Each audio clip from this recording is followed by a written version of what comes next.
말씀의 제목은요, 나에게 필요한 빛이라는 말씀인데, 이제 성도님들 잘 아시겠지만 봄이 지나고 여름이 지금 왔습니다.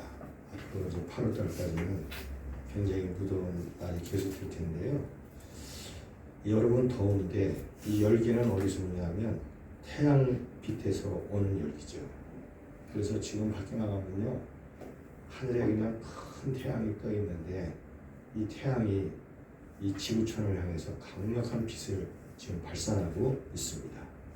그래서 지금은 태양의 계절이요, 빛의 계절이죠.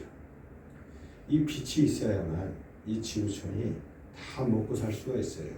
왜냐하면 태양의 빛을 통해서 에너지가 되고 또 열매도 맺게 되고 곡식도 되고 또 이 빛이 있어야만 모든 식물들이 다 살아날 수 있기 때문에 하나님은 이 지구라는 별을 만드시고 태양빛을 쫙 비춰주시고 있습니다. 창세기 1장에 보면 하나님이 이 지구라는 행성을 만드실 때 제일 처음에 만드신 게 뭐냐면 빛이 있으라, 그렇게 말씀했거든요. 창세기 1장 1절에.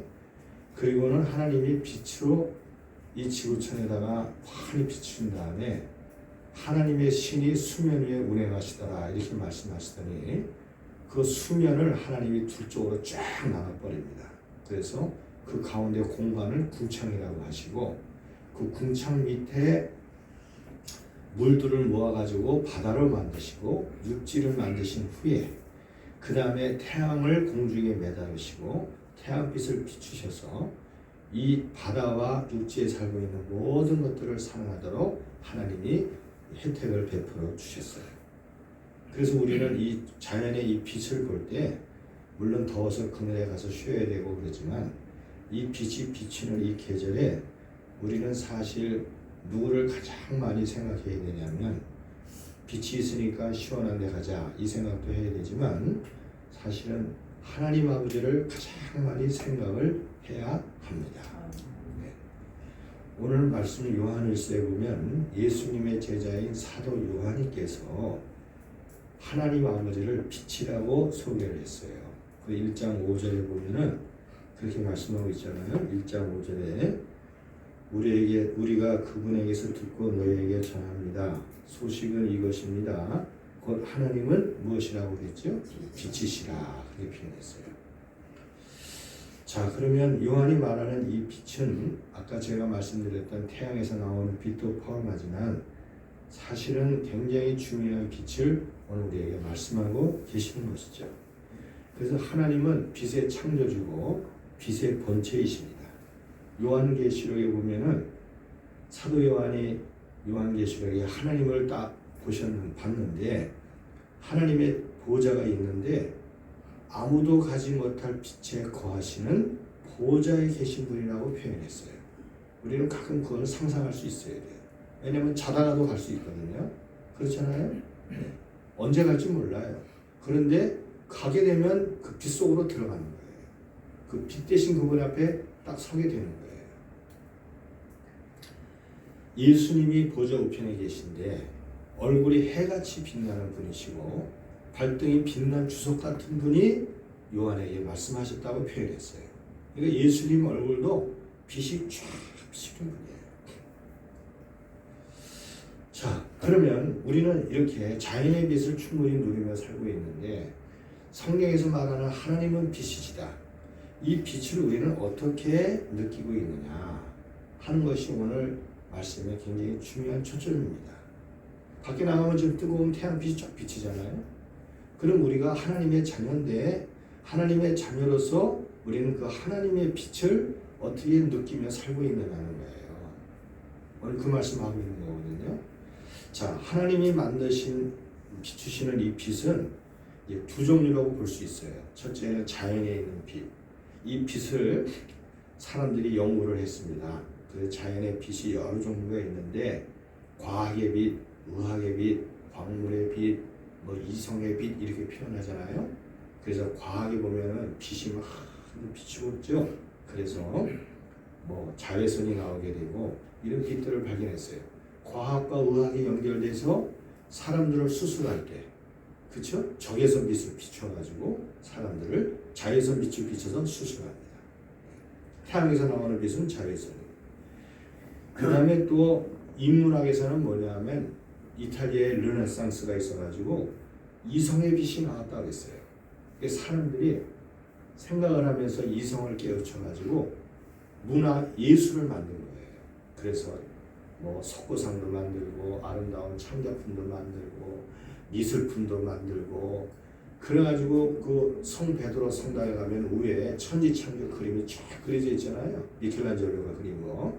그게 다 뭐냐면 그 르네상스 시대에 그 사람들이 이성의 그 빛을 통해서 그림을 그릴 수 있는 그런 작품들이 나오게 됐다는 거죠. 이들을 다 빛이라고 봐요. 그래서 보세요. 우리는 지금 밖에 나가면 사람들이 이성으로 만든 빛, 그 다음에 자연의 빛, 과학의 빛, 전기빛, 빛도 있죠. 전기로, 과학으로 만든 빛 아닙니까? 이 빛, 병원에 가도 또 빛으로 수술을 해. 또 뒤에 밭에 가면 빛이 쫙 비춥니다. 농작물이 막 이제 익어갑니다. 네? 그러면서 있는데 이것도 굉장히 중요한 빛이지만 오늘 사도 요한이 말하는 더 중요한 빛이 있다는 거예요. 그 빛에 대해서 오늘 말씀하고 있는 거죠. 그것이 바로 두 번째 오늘 우리에게 말씀하시는 빛의 종류라고 볼 수 있어요. 이 빛은 인간의 구원을 위한 빛이고 영혼을 위한 빛이다 그랬어요. 어떻게 보면 영의 빛이에요. 요한복음 1장에서는 이 빛을 그냥 참 빛이라고 그랬어요. 이따가 읽겠지만 참 빛 그랬어요. 참 빛. 그러니까 세상의 태양빛이 아무리 강해도 우리 영혼까지는 못 들어와요. 그렇죠? 우리의 생각까지는 못 들어오는데 이 빛은 우리 영혼을 살리고 회복시키는 빛이에요. 선지자 이사야는요, 이 빛은 치유하는 빛이라고 이렇게 표현했어요. 경외하는 자에게 그 빛을 비추신다 이렇게 표현했어요. 자, 그래서 저나 우리 성도님들이 이제 하나님의 아들 예수님 또 하나님의 빛, 이 빛을 생각하면서 오늘 이 빛이 강렬한 이 여름철에 하나님의 그 빛이 오늘 나에게 비추고 있다. 그 빛을 나는 경험해야 된다. 이런 생각을 우리가 하면서 우리가 이 시대를 살아가야 한다는 말씀이죠. 그리고 요한일서 1장 3절과 4절에 보면 아까 성경 말씀 피셨잖아요. 자, 1장 3절 4절 우리 이정희 목사님 잘 읽어주셨는데 그 후에 3절 4절이 있어요. 3절 4절 같이 한번 읽어보겠습니다. 시작. 우리가 보고 들은 말을 너희에게 전하면 너희로 우리와 상속이 있게 하려 하느니 우리의 삶은 아버지와 그 아들 예수 그리스도와 더불어 누립니다. 우리가 이것을 쓰면 우리의 기쁨이 충만하게 하려 함이라. 그렇게 말씀하시고는 하나님은 빛이다 그랬어요. 그러니까 결국은 뭐냐면 우리가 이 빛을 경험하고 하나님의 구원에 경험하는 것은 이 빛 속으로 들어가는 것이요 이 빛 대신 하나님과 사귀는 것이다 그랬어요. 사귄다고 하는 것은 대상이 있는 거 아닙니까? 대상이 있다는 건 내가 느낀다는 거예요. 그렇죠? 그러니까 오늘 우리는 이거는 자연의 빛이야 그렇게 느끼고 이거는 하나님의 빛이야. 내 영혼을 비치는 빛이야. 이렇게 우리는 구분하면서 우리 주님 하나님과 사귐의 자리에 나아가는 자녀들이 되어야 한다. 이렇게 말씀하고 계시는 거죠. 자, 빛의 일반적인 성질은 무엇인지 다 아시죠? 이 전기불 끄면 컴컴합니다. 빛은요, 어둠을 밝히는 거예요. 어둠을 밝혀요. 빛의 일반적인 성질이죠. 그런데 이 자연에는 어두움도 필요해요. 왜냐하면 저녁에는 빛이 다 꺼져야 잠을 잘 수 있어요. 아, 저녁이 됐는데 빛이 환하게 비춰봐요. 잠 못 잡니다. 이 자연에는 적당한 어두움이 적절하게 있어야 쉬기도 하고 일도 하고 그러는 거예요. 그런데 하나님의 빛은요, 영적으로 해석합니다. 어두움을 뭐라고 해석하냐면 죄악이라고 말씀하고 계셔요. 죄악. 그래서 오늘 본문의 5절 6절에 보면 이 어둠이라는 말씀을 하십니다. 빛을 설명하다가 그래서 5절에 보면 하나님은 빛이라 그에게는 뭐가 조금도 없죠? 어두움이 조금도 없으시니라 이렇게 말씀했고 6절에도 보면 우리가 하나님과 사귐이 있다고 하고 어두움에 행하면 그랬어요. 어두움에 행하면 이 어둠을 말씀하고 계시는 거죠. 거짓말하는 자다 이렇게 표현했어요. 자, 오늘 이 어두움을 우리가 생각해 볼 때 빛이 비추는 어두움이 있어요. 빛은 비추는데 어두워. 그 다음에 빛이 아예 차단된 어두움이 있어요. 그러니까 빛이 아예 들어가지도 않아. 그래서 어두움으로써 그냥 아주 캄캄해요. 빛이 있는지도 몰라요. 그런데 빛은 있어서 빛은 있는데 어둡다는 걸 알고 있어요. 그래서 굉장히 어둡구나. 빛 때문에 아는 거예요. 그걸 깨닫는 거예요. 내가 왜 이렇게 어둡지? 내 해는 행동, 눈빛, 하는 자세가 겉으로는 화려한 척하고 좋은 옷을 입고 그냥 좋은 화장품과 이런 화려한 옷을 들고 이러고 다니는데 나는 인생이 전체적으로 어둡구나. 우리 집안도 우리 애들도 이것을 느끼게 해주는 거예요. 어두운데 빛이 비치니까. 그런데 어떤 사람은요 전혀 그걸 못 느껴요. 완전히 어둠이 빛이 차단됐어요. 그래서 세상에서 온갖 좋은 것은 다 누리고 삽니다. 화려한 집, 화려한 옷, 휘황찬란한 빛 속에서 아침 저녁으로 누리며 다 살고 있지만 그러나 그 영혼과 그 내면이 얼마나 어두운지를 전혀 모르는 채 살아가는 분들이 있다는 거예요. 아까도 선지자 이사야 말씀을 잠깐 했는데요. 여호와를 경외하는 자에게는 의로운 해가 떠올라서 무슨 광선을 바라시죠?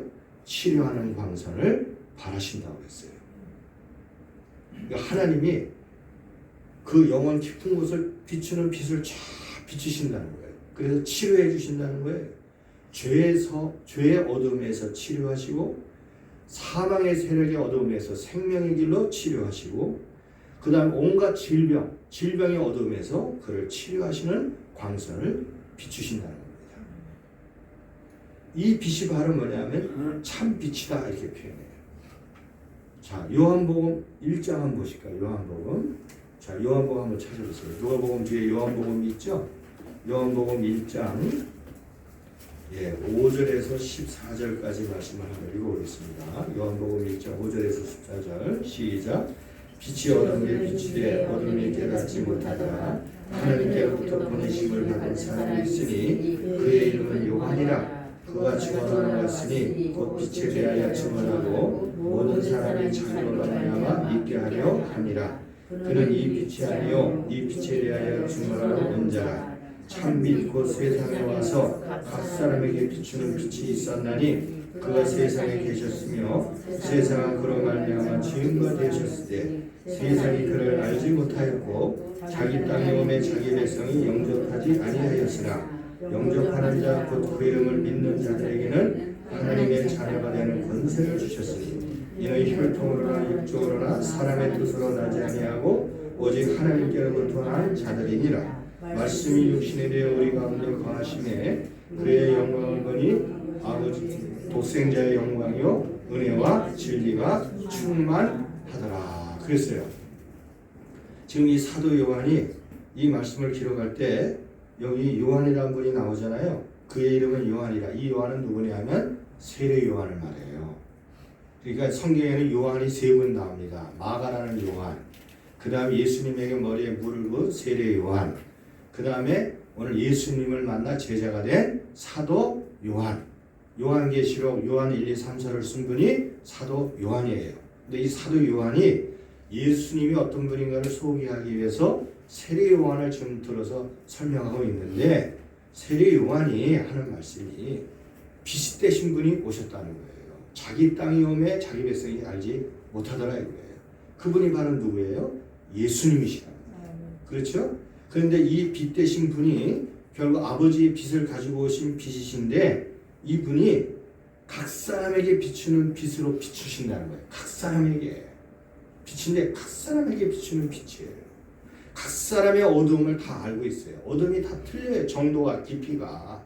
그거를 비추기 위해서 각 사람에게 주님이 이 빛을 비추며 찾아오시는데 자기 땅에 왔는데 사람들이 어두움이 강해가지고 이 빛을 못 알아봐요. 빛이 완전히 차단됐어요. 그 차단된 원인은 어둠의 세력 마귀가 차단을 했겠죠. 그런데 보세요. 10절에 보면 이 빛을 비추는 사람이, 빛을 받는 사람이 있어요. 받는 사람이 누구냐면 이는 혈통으로나 육종으로나 사람의 뜻으로 나지 아니하고 오직 누구로부터 난 분이에요. 하나님께로부터 난 분들은 이 빛이 들어가더라 이거예요. 할렐루야. 이 말씀이 굉장히 중요한 말씀이에요. 그러니까 이 빛이 없을 때는 사람이 혈통으로나 육종으로나 사람의 뜻으로 이 세상을 살았어요. 우리 집 강원도야. 우리는 고향이 저 충남 어디야? 우리 고향 거기야. 육종으로 살아요. 육종. 혈통 어디야? 전주이시야. 강릉 뭐야? 어디야? 혈통으로 살아요. 그리고는 우리 부모가 모월 모시에 결혼해가지고 결혼해서 내가 태어났어. 그걸로 끝이에요. 이것이 바로 뭐냐면 빛이 없는 사람들이 보통 생각하고 세상의 빛을 누리며 살아가는 사람들의 수준이에요. 그런데 하나님의 빛이 들어가니까 뭐라고 표현하냐면 혈통이나 육종으로 사람의 뜻으로 태어난 줄 알았는데 아니야. 나는 하나님께로부터 내가 보냄을 받았어요. 구원 받았어요. 이렇게 표현을 하더란 말이에요. 이 빛이 있는 자와 없는 자의 특징이라는 거예요. 그래서 오늘 이 자리에 계신 분들은 혈통도 다 인정하고 육종도 다 인정합니다. 사람의 뜻도 다 인정해요. 그렇죠? 그런데 중요한 거는 그것을 통해서 하나님이 나를 이 땅에 보내주셨습니다. 그래서 오늘 이 자리에 모였고 오늘 여기서 영광의 예배를 빛 가운데 드리고 있습니다. 이렇게 고백하는 거죠. 그래서 오늘 우리는요 하나님의 빛을 바라보면서 그 빛이 나에게 계속 지금 찾아오고 있다는 사실을, 내 영혼에 찾아오고 있다는 사실을 항상 민감하게 느끼며 우리는 한순간 한순간을 살아가야 합니다. 그래서 신앙생활이라는 건 뭐냐? 성경에 있는 대로 말씀대로 좀 우리가 생각해 보면 하나님이 비추는 빛을 받아들이고 그 빛을 나에게 머리부터 발끝까지 쫙 비추시고 나를 빛 가운데 나를 초대하셔서 하나님 아버지가 정말 벽이 없는 어두움이 사라지는 사귐이 있는 삶을 살아가는 것이 하나님 앞에 구원받은 자녀의 신앙생활이다. 이렇게 말씀하고 계시는 거예요. 그래서 오늘 여기 보면요. 하나님의 빛 가운데 이제 우리가 육신의 옷을 벗으면 이제 우리가 그 본체인 빛을 이제 만나러 가게 되죠. 그렇죠? 자, 그러면 오늘 우리 주님이 우리가 육신의 옷을 입고 본체의 그 주님을 만나러 가기 전에 이 자연의 태양빛이 쫙 비치는 이 지구촌에서 육신의 옷을 입고 지금 이 세상에서 아웅다웅하면서 살아갈 때 하나님의 빛을 내가 어떻게 실제적으로 내가 경험할 수 있느냐, 어떻게 경험할 수 있느냐, 이제 이것이 오늘 우리가 살펴봐야 될 내용이거든요. 하나님은 태양은 저렇게 강력한 자외선을 통해서 비추고 있는데 하나님은 우리에게 뭘 통해서 빛을 비추시느냐? 오늘 말씀이 6절과 8절에 보면은 하나님이 비추는 실체가 나와요. 요한 1서 한번 보실까요? 다시 돌아가가지고 뭐라고 표현하냐면요. 이 말씀은요 항상 정확해요. 말씀은 빈틈이 없어요. 6절 말씀에 보면 이렇게 되어 있어요. 만약 우리가 하나님과 사귐이 있고 어둠에 행하면 거짓말을 하고 뭐를 행하지 않는다고요? 진리를 행하지 않는, 진리가 나오죠. 그렇죠? 자, 그 다음에 또 어디를 보냐? 8절 말씀 보면 만일 우리가 죄 없다고 말하면 스스로 속이고 또 뭐가 우리 속에 있지 않죠? 진리가 있지 않다 그랬어요. 그러면 이 진리는 과연 뭐냐? 위에서 보면은 하나님의 말씀이에요. 말씀이에요. 그래서 성경에는 진리를 세 가지로 구분합니다. 첫째는 성령을 진리라고 해요. 진리의 영이 오시면 예수님을 진리라고 해요. 내가 곧 길이요 진리요 생명이에요. 그 다음에 세 번째는 하나님의 말씀이에요. 그렇죠? 말씀인데 오늘 여기 요한일서에서는 뭐를 강조하냐면 말씀을 강조하시는 거예요. 진리. 그러니까 하나님은 자녀들에게 뭘 주시냐면 혈통으로나 육종으로 태어난 것이 아니요 하나님께로 났다고 하는 그 사실을 깨닫게 하는 생명의 빛을 비추실 때 말씀을 통해서 그 영혼을 비춰서 찾아오신다는 것입니다. 말씀을 가지고 찾아오셔요. 말씀을 가지고. 그래서 성경에는요, 우리가 예배 드릴 때 보면 성경을 쫙 피잖아요. 비치신 주님 안으로 우리가 가겠다는 거예요. 그렇죠? 그래서 우리가 오늘 보면 하나님이 인간에게 말씀을 주실 때 언약으로 주시고 법으로 주시고 계명으로 주시고 요한복음에서는 예수님을 통해서 말씀이 육신이 돼요. 예수님 자신이 말씀이 되셔서 오늘 우리에게 주셨어요. 그래서 이 빛이신 이 말씀이 오늘 우리에게 착 비출 때 그 공통점은 뭘까요? 인간이 가지고 있는 숨어있던 어두움을 다 드러내신다는 거예요. 다 드러내셔요. 그것이 바로 이 말씀의 빛, 하나님의 빛이 하는 역할입니다. 그래서요, 이 하나님의 말씀의 빛이 우리에게 들어오면서 하나님은 나와 사귀자, 내 자녀야, 나는 그 사람에게는 안 비쳤지만 너에게는 비치고 있지 않니? 내가 너를 불렀단다. 그리고 우리를 초대하잖아요. 그러면서 무슨 일이 벌어지냐면 오늘 우리 인간의 죄, 어두움, 생각, 우리 집안에 흐르는 어두움, 이런 것들을 다 하나님이 빛으로서 다 스크린을 하면서 드러내게 주시는 겁니다. 그러면 오늘 우리가 주님 앞에 나왔을 때 아까 우리 전 집사님도 기도할 때 잘못을 용서해달라고 기도했지만 오늘 우리가 주님 앞에 나왔을 때 하나님은 우리가 죄를 씻도록 우리의 어둠을 드러내 주시고 우리가 또 씻어야 되잖아요. 어두움은 씻어야 되는 그렇잖아요. 그 씻는 그 길을 열어주셨어요. 빛 가운데. 그 씻음이 어디서 일어나느냐. 오늘 여기 7절 말씀 한번 보세요. 7절이에요. 자, 7절 말씀을 같이 읽어봅니다. 시작. 그가 빛 가운데 계신 것 같이 우리도 빛 가운데 하면 우리가 서로 사귐이 있고 그 아들 예수의 피가 우리를 모든 죄에서 깨끗게 하실 것이요. 그랬어요. 이게 중요한 거는 형식적으로 나는 죄인이야. 나 죄사함 받아야 돼. 이게 아니고요. 주님의 빛으로 정말 그 사람의 그 어두움을 드러내 주신 다음에 그분이 하나님 나는 너무너무 더럽고 어두워요. 나는 씻음 받아야 돼요. 나한테 이런 어둠이 있다는 걸 정말 이제야 깨달았습니다. 그리고는 내가 그럼 어떻게 하면 됩니까? 그때 예수님의 그 십자가 앞에 나가 그분의 피로 머리부터 발끝까지 그것을 정말 쉽고 간절히 사모하는 마음으로 죄 씻음의 역사가 이루어지게 되는 겁니다. 그래서 하나님의 말씀이 오늘 빛 가운데 우리에게 오실 때 그것은 바로 뭐냐면요. 우리의 어두움을 여지없이 드러내시겠다는 거예요. 거짓말 치는 인생 살지 말라는 거예요. 남 속이는 인생 살지 말라는 거예요. 여러 사람 속이며 살았지만 나는 다 알고 있다 이거예요. 지난 여름에 네가 한 일을 내가 알고 있다 이 뜻이에요. 하나님. 그 말씀입니다.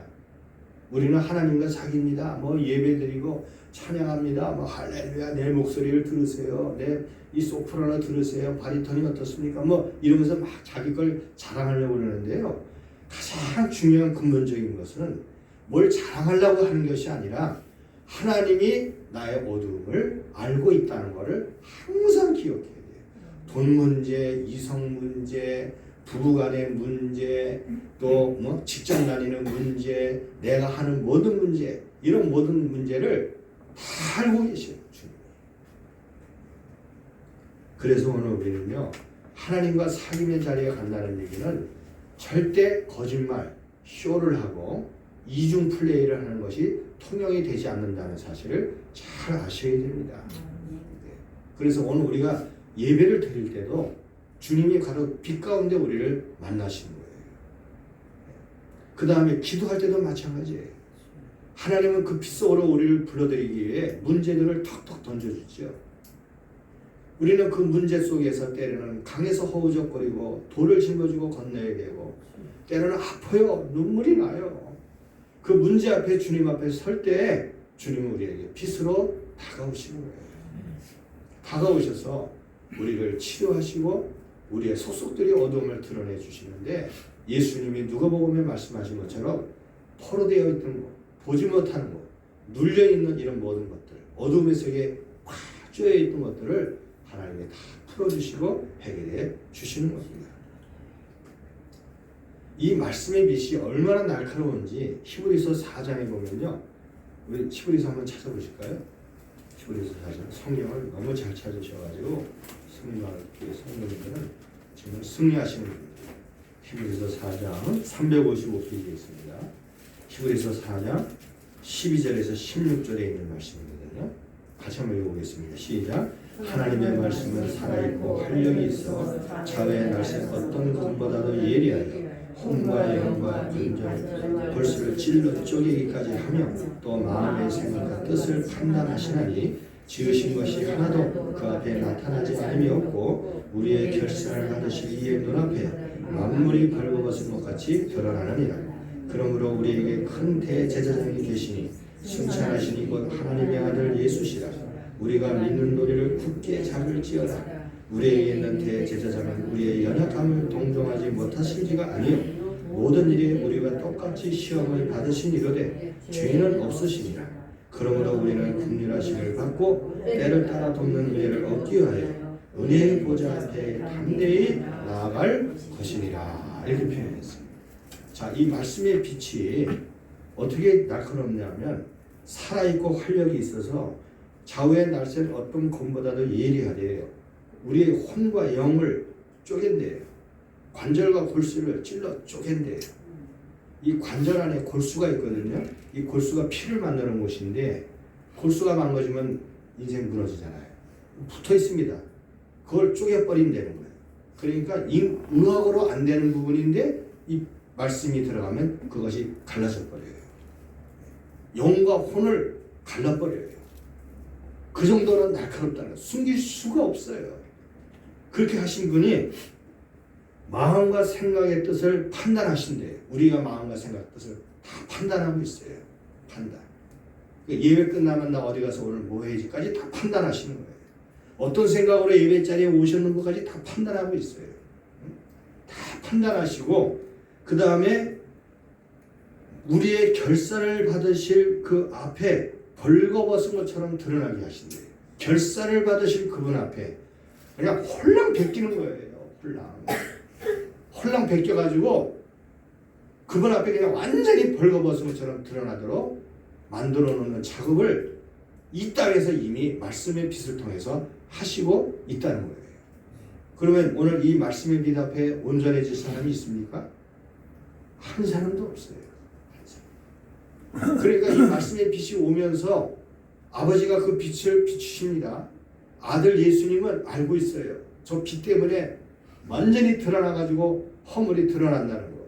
그렇게 자기를 포장하고 뭐 교회 가서 뭐 요란을 떨고 뭐 그런 거 다 압니다. 주님이 다 드러나요. 다 드러나는데 그러면 어떻게 해요? 우리 주님이 아버지께서 다 드러나게 하시잖아요. 그럼 그 실체를 감싸고 돌봐줄 분이 누굽니까? 예수님밖에 없다는 거예요. 그래서 그 예수님이 온갖 시험을 다 당하시고 하나님 보좌 옆에 대제사장으로 계시는데 그분이 은혜의 보좌를 배설했어요. 하나님 앞에 드러나니까 얼마나 아프냐. 이제 깨달았느냐. 이제 좀 씻어라. 내가 너를 도와줄게. 잘 나왔다. 내가 너에게 용기를 주마. 내가 너를 안아주마. 세상은 너를 정죄하도 너와 함께 있는 그 사람은 너를 정죄해도 나는 너를 알고 있다. 내가 받아주마. 내 품에 안겨라. 그것이 바로 뭐냐면 은혜의 보좌고 그 길이 믿음의 돌이라는 거예요. 믿음의 길이라는 거예요. 믿음의 길. 그래서 교회 와가지고 예배드리고 말씀 보고 기도하면서 하나님 앞에 눈물 흘리고 아픈 것이 정상입니다. 왜? 그 빛이 나를 차고 들어오기 때문에 안 아플 수가 없어요. 안 아플 수가. 그래서 사도 바울은 그냥 나를 죽여주세요 그랬잖아요. 날마다 죽노라 하는 말이 하나님 그냥 나는 아버지의 빛으로 나를 보니 나는 이 땅에 살 수 있는 사람이 아니니 아버지의 가치로 볼 때는 그냥 나를 그냥 데려가 주세요. 그렇게 날마다 자기를 죽이면서 주님 앞에 섰다는 거예요. 이것이 오늘 한국교회 목회자들에게 이루어져야 돼요. 한국교회가 지금 가장 위험한 게 지난번에 오카노 목사님 그 살아생전에 설교가 나오는데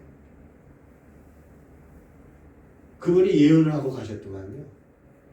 교회가 본질을 잃어버리면 100년을 못 가서 한국교회는 무너진다는 거예요.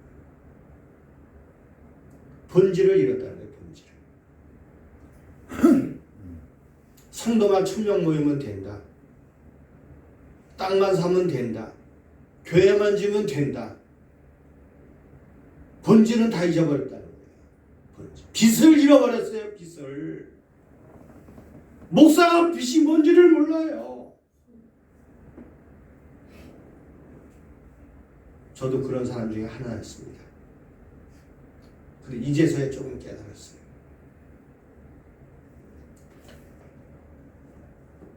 하나님이 이 빚의 말씀으로 우리를 찾아오실 때요, 하나님이 죄를 드러내 주시지 않습니까? 죄에는 3가지 종류가 있습니다. 죄는 지은 죄를 짓는데 과거에 지었기 때문에 잊어버린 죄가 있어요. 잊어버렸어요. 그런데 하나님이 말씀의 빛으로 그 죄를 다 떠오르게 해요. 그래가지고 그 죄를 회개시키도록 만들어주세요. 그런 죄들이 많이 있어요. 그냥 묵구하고 살았는데 그걸 떠오르게 하시고. 그 다음에 2번째는요, 현재 내가 지은 죄들이에요. 말씀에 입에 댄 생각과 행동, 마음으로 짓고 습관적으로 짓는 죄예요. 습관적으로 짓고 습관적으로 회개해요. 이런 죄까지 다 주님은 다 드러내 주십니다. 그 다음에 3번째는 조상이들이 지은 죄예요. 조상들. 나는 안 졌는데 우리 부모 양쪽 가문으로부터 지은 죄가 쫙 흘러 들어와 가지고 배반, 위증, 저주, 갈취, 협박, 모함, 우상숭배 이런 것들이요 쫙 그대로 흘러들어가요. 이제 이런 것들을 기도할 때 하나님이 이걸 깨닫게 해주셔요. 그래서 이것을 물리치도록 하나님의 성령으로 함께 해주시고 기억나게 하시고 제거하도록 만들어 주셔요. 이 성경에 보니까요, 제사장 엘리가 나옵니다. 엘리는 사무엘 선지자 있기 전에 사사시대의 말기에 있던 제사장이거든요. 엘리. 근데 이 엘리 제사장이 제사장 역할을 하다가 만성이 돼가지고 막 살이 피듬피듬 찌고 게을러졌어요. 2 아들이 못된 짓을 합니다. 근데 하나님이 그런 와중에 이제 사무엘이라고 하는 훌륭한 제사장을 예선에 두고 일을 하시는데 이 제사장이 그런 못된 짓을 하니까 하나님의 사람 선지자가 와가지고 그 집을 책망을 했어요. 저주하셨어요. 저주. 네 집에 이제 고통이 올 것이다. 저주했습니다. 네 자녀들이 젊은 나이가 들은 분들이 없을 것이다. 아주 아픈 얘기를 했어요. 그런데 이제 엘리 제사장 결국 이제 죽잖아요. 그런데 보세요. 엘리 제사장 죽고 사무엘이 선지자 됐습니다. 사무엘 다음에 누가 나오면 사울왕이 나와요. 사울왕이 40년 했죠. 그 다음에 다윗이 나와요. 다윗이 40년 했어요. 솔로몬 왕이 등장합니다. 거의 한 200년 가까운 세월이 흘렀어요. 솔로몬이 왕이 되는데 솔로몬의 형이 있어요. 아도니아가 원래 압살롬이 장남인데 압살롬이 그냥 반정을 일으켜가지고 머리카락이 나무까지 걸려가지고 죽어요. 제거당합니다. 그 다음에 이제 아도니아가 순서인데 이 다윗이 말이죠. 선지자 나단을 통해 가지고 저 밧세바가 낳은 저 꼴찌 아들 솔로몬을 왕으로 세운다. 이렇게 지명을 해버린 거예요. 그래가지고 솔로몬이 왕이 됐어요. 왕의 자리에 딱 앉았습니다. 그런데 이 아도니아가 슬슬 이제 몸이 뒤틀리기 시작하더니만 밧세바의 엄마를 찾아가요. 그러니까 왕의 엄마니까 대왕대비죠. 대왕대비를 찾아가가지고 뭐라고 얘기하냐면 대왕대비요, 저 소원이 있습니다. 원래 저 왕의 자리는 제 자리였는데 내 동생 솔로몬이 앉았습니다. 저 소원 좀 하나 들어주십시오. 네 소원이 뭐냐? 그랬더니 이 아도니아가 아마 왕한테 대왕대비께서 청원하시면 들어줄 것으로 알기에 제가 소원을 합니다. 네 소원이 뭐냐 그랬더니 우리 부친 다윗이 마지막 때 함께 데리고 있었던 수냄 여자 아비삭이라고 하는 젊은 처녀가 있었어요.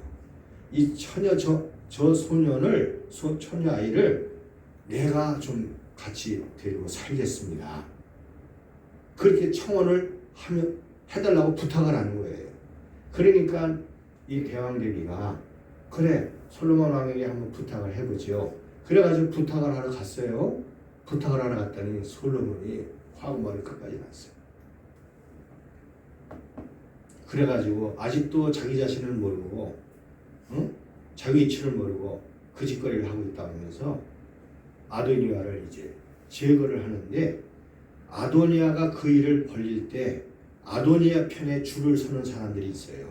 줄을 서는 거예요. 아니 왕자니까 한껏 뭐 하려고. 그때 누가 섰냐 하면 군대 장관 요압, 그 다음에 이 엘리 제사장의 후손이었던 아비아달이라는 제사장이 줄을 딱 서는 거예요. 거기. 그래가지고 줄을 잘못 서가지고 결국은 다 죽어요. 그래가지고 아도니아 제거당하지요. 군대 장관 요압 그렇게 훌륭하게 했는데 줄 잘못 써가지고 제거당하고 제사장 아비아달은 그래도 제사장이라고 그래가지고 후손이라고 그래가지고요. 그 직을 파면을 하고 변방으로 내쫓아버려요. 그리고는 아예 이제 나타나지 말아라 쫓아버려요. 그런데 열왕기상 1장 2장 27절에 뭐라고 되어 있냐면 그렇게 된 이유는 하나님이 엘리 제사장에게 하신 말씀을 이루려고 이렇게 되었더라고 명시했어요. 그게 중요한 거예요. 지금 200년 가까이 흘렀는데 그 후에 뭐가 흐르냐면요. 하나님이 하신 말씀의 역사가 계속 흘러다니는 거예요. 그러면 아도니아는 왜 하필이면 그가 왜 그 일을 얘기를 하고 또 밑에 있던 제사장 아비아달은 왜 아도니아 뒤에 줄을 서느냐 이거예요. 마음이 괜히 끌렸겠지 그쪽에. 그렇죠? 누가 가라고 종용했겠습니까? 그런데 이상하게 끌려 그쪽으로. 그래서 이쪽 가서 서는 거예요. 그게 죽는 길인지도 모르고. 이런 기운이 오늘 인간 주변에 흘러다니고 있다 이 말씀이에요. 이거를 어떻게 해결해야 되느냐. 성경이 그렇게 기록한 이유는 이거를 해결하라고 주시는 거예요. 해결하는 길은 인생 뒤에 있는 어두움을 제거해야 돼요. 물리쳐야 돼요. 그 물리치는 길은 주님 앞에 간절히 기도하고 선포하는 겁니다. 아버지, 우리 조상 집안에 어두운 기운이 많습니다. 이 어둠의 세력을 끊어 주십시오. 물리쳐 주십시오. 왜 우리 애들이 잘못된 일을 선택하려고 하는지 그 기질을 바꿔주십시오. 매사에 무슨 일이든지 하나님의 복을 받는 그 길로 가도록 도와주십시오. 내가 이렇게 처절하게 부르짖어 기도하오니. 그래서 기도가 중요한 거예요. 과부된 지 84년 동안 안나가 성전에서 뭐 때문에 기도했겠어요? 그 세력 끊기기 위한 거예요. 끊기기.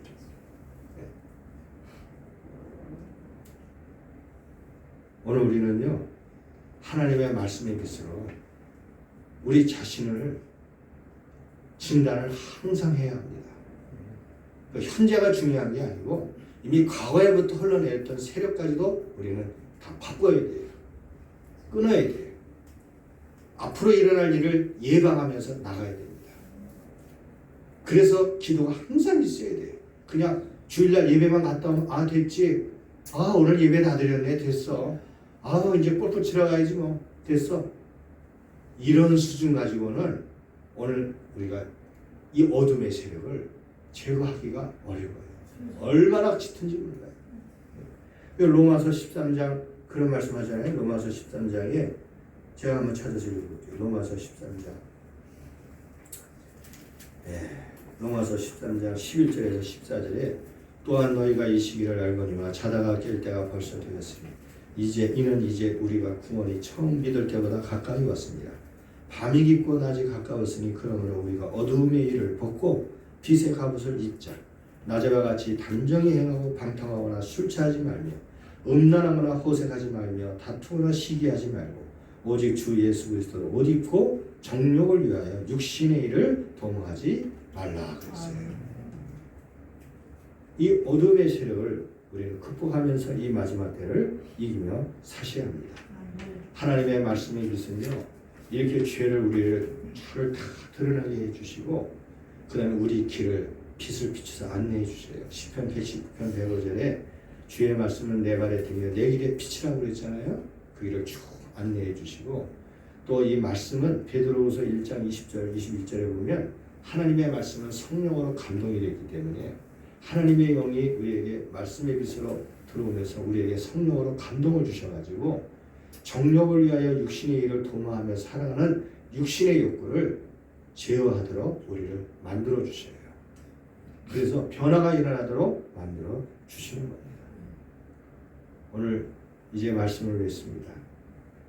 태양이 강한 이 빛의 계절에 오늘 우리는 하나님 앞에 하나님의 빛으로 우리를 충만히 비추도록 주님 앞에 나가시는 우리 모두가 되어야 될 줄 압니다.